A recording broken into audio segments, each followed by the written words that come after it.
all in on Jacob Fatu. Last night on Raw, Fatu caused absolute bedlam as he destroyed Roman Reigns and the Usos. The lines between Fatu's status as a babyface or a heel are now razor thin, but WWE is doing an excellent job with his presentation. And the only thing is, I wouldn't lick that belt, Jacob. CM Punk's ballsack's been all over that. Or Reigns confirmed a work clash in Paris at the end of the calendar month. A rematch is basically confirmed at this point.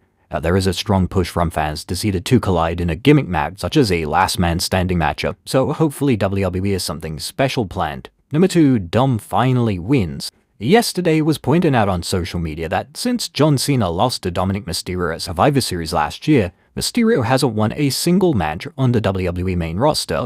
The WWE clearly saw this outrage and booked Mysterio to successfully defend his AAA title on last night's show.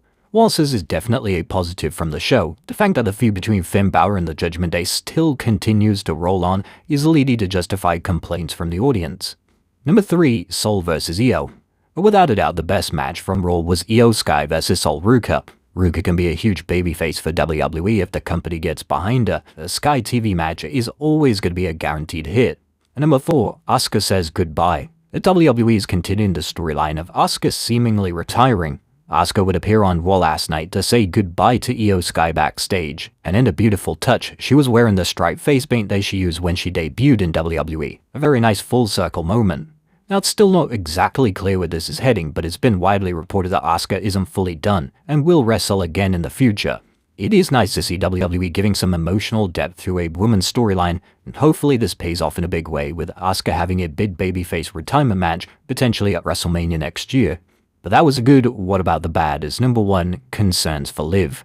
There is concern that WWE is falling into the same trap again with Liv Morgan. Despite being a world champion, Morgan feels like a complete afterthought on the show and she needs some direction. The injury to Stephanie Becker has definitely altered her creative direction. WWE is a stacked women's roster and there surely must be a name available for her to feud with.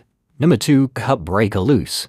Now, Bron Breakker definitely saw those posts on social media regarding his hair, as why else would he shave it the day after? But it is a common consensus amongst fans that Bron Breakker needs to split from the Vision. He just doesn't fit alongside Theory and Logan Paul, and it's just now time for Breakker to go solo. And number 3, Oba's direction.